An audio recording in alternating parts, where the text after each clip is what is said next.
내란 우두머리 혐의 등으로 구속 기소된 윤석열 전 대통령이 특검 수사, 재판 등과 관련해 모든 책임은 군 통수권자인 나에게 물어달라고 말했습니다. 윤 전 대통령 법률 대리인단에 따르면 윤 전 대통령은 어제 이루어진 접견에서 군인에 대한 수사와 재판을 멈추고 기소된 군인들에 대해선 공소 취소하길 바란다며 이같이 말했습니다. 아울러 윤 전 대통령은 계엄에 참여했던 군인과 그 가족들을 위해 매일 기도하고 있다고 덧붙였습니다. 국회 법제사법위원회 소속 법여권 의원들이 서울 구치소를 찾았습니다. 윤석열 전 대통령의 체포영장 집행 거부 장면이 담긴 CCTV 영상을 열람하기 위해서였는데요. 속옷 차림으로 저항한 모습을 직접 확인했다고 민주당은 전했습니다. 문승욱 기자입니다. 국민의힘을 제외한 국회 법사위 소속 의원들이 서울 구치소를 찾아 윤석열 전 대통령의 체포영장 집행 거부 장면이 담긴 CCTV를 열람했습니다. 이를 통해 두 차례의 적법한 영장 집행 시도가 있었지만 윤 전 대통령이 반말을 하며 속옷 차림으로 저항한 사실을 확인했다고 민주당은 밝혔습니다. 1차 집행 때는 속옷 차림으로 누워서 2차 때는 속옷 차림으로 자리에 앉아 성경책으로 보이는 책을 읽으며 집행을 거부했다는 겁니다. 정말 충격적이었습니다.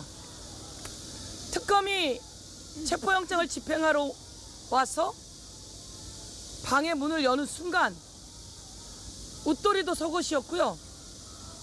정말 놀랍게 하의도 속옷이었습니다. 영상을 본 법사위원들에 따르면 윤 전 대통령은 1차 영장 집행 시도가 시작되자 특검을 향해 물리력을 사용하지 말라고 소리쳤고 이어 검사를 해봤냐고 따져 물은 걸로 전해집니다. 2차 집행 때도 자신은 무죄 추정을 받는 미결수라며 내가 검사 27년을 했는데 합법이면 자발적으로 안 나가겠냐고 말했습니다. 윤 전 대통령은 영장 집행을 거부하는 과정에서 2017년 국정농단 사건 핵심 인물을 언급하며 최순실 집행 사례와 다르다는 논리도 내세운 걸로 알려졌습니다.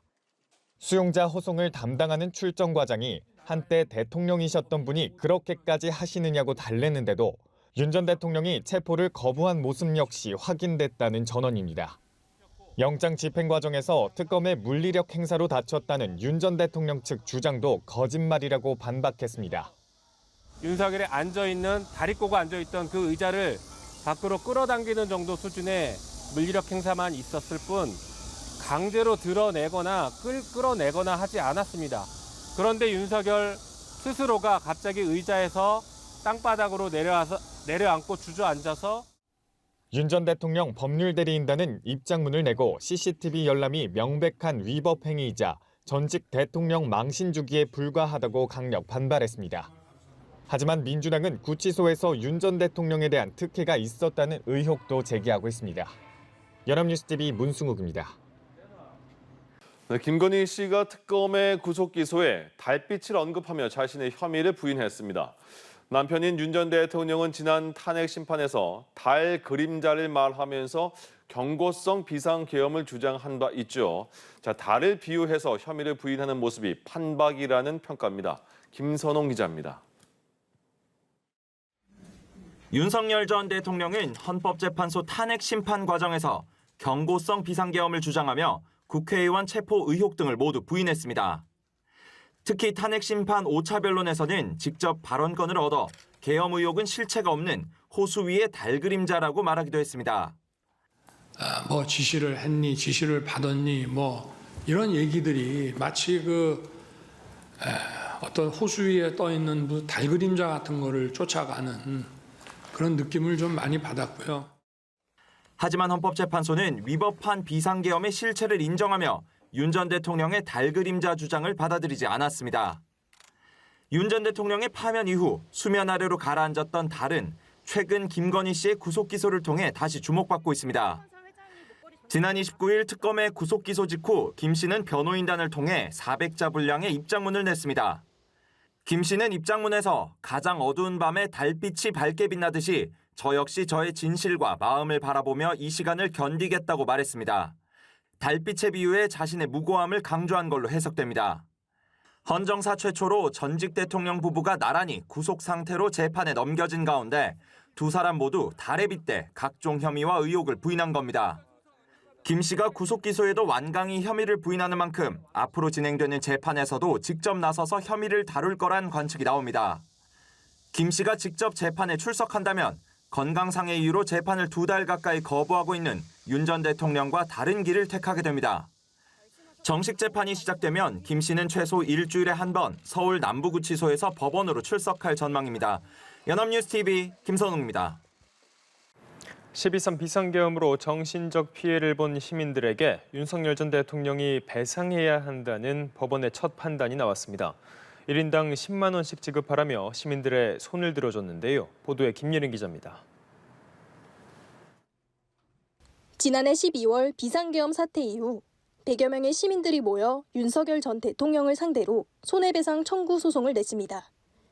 계엄 선포로 국민들이 막심한 정신적 피해를 입었다며 윤 전 대통령이 1인당 10만 원씩 지급해야 한다는 취지입니다. 윤 전 대통령 측 대리인단은 소송 권한 남용이라고 주장하며 지난 6월 한 차례 열린 변론기일에도 출석하지 않았습니다. 계엄 사태 약 8개월 만에 나온 1심 결론은 시민들의 승소로 돌아갔습니다. 재판부는 먼저 12.3 비상계엄은 절차적 실체적 요건을 모두 갖추지 못한 고의에 따른 불법 행위라고 강조했습니다. 국민들은 평소와 다름없는 일상을 누리고 있었을 뿐 국가 비상사태 징후조차 없었다고 지적했습니다. 계엄 선포와 시민들의 정신적 피해 사이 인과관계도 인정했습니다. 국민들이 공포와 불안, 불평과 수치심 등 정신적 고통이나 손해를 받았을 것이 명백하다는 판단입니다. 윤 전 대통령을 향해서는 국가기관의 기능을 마비시키고 국민들의 권리를 보장해야 할 대통령의 막중한 임무를 위배했다고 질책하기도 했습니다. 결국 10만 원 정도는 충분히 인정된다며 위자료 지급 의무를 명시하고 소송 비용도 윤 전 대통령 측이 모두 부담하라고 판단했습니다. 법원이 비상계엄에 따른 일반 시민들의 정신적 피해와 손해배상을 인정한 건 처음입니다. 판결 이후 소송을 제기한 시민 측은 민주주의와 기본권 보장에 있어 국민의 권리 구제 범위를 넓혀준 사법부의 경의를 표한다고 환영의 뜻을 밝혔습니다. 향후 추가 소송이 잇따를 거란 관측도 나오면서 판결은 적잖은 파장을 불러올 전망입니다. 연합뉴스TV 김예린입니다. 윤석열 전 대통령 측이 비상계엄으로 정신적 피해를 입은 시민들에게 위자료를 배상하라는 1심 판결에 대해 서울중앙지법에 강제 집행정지 신청을 냈습니다. 앞서 지난 25일 법원은 시민 104명이 윤 전 대통령을 상대로 1인당 10만 원을 배상하려며 제기한 손해배상 청구 소송에서 원고 승소로 판결하며 가집행도 가능하다고 선고했습니다. 가집행이란 판결이 확정되지 않더라도 신속한 권리 실행을 위해 배상금을 임시로 강제 집행할 수 있도록 하는 것으로 윤 전 대통령 측이 이에 대한 대응 차원에서 강제 집행 정지를 신청한 것으로 풀이됩니다.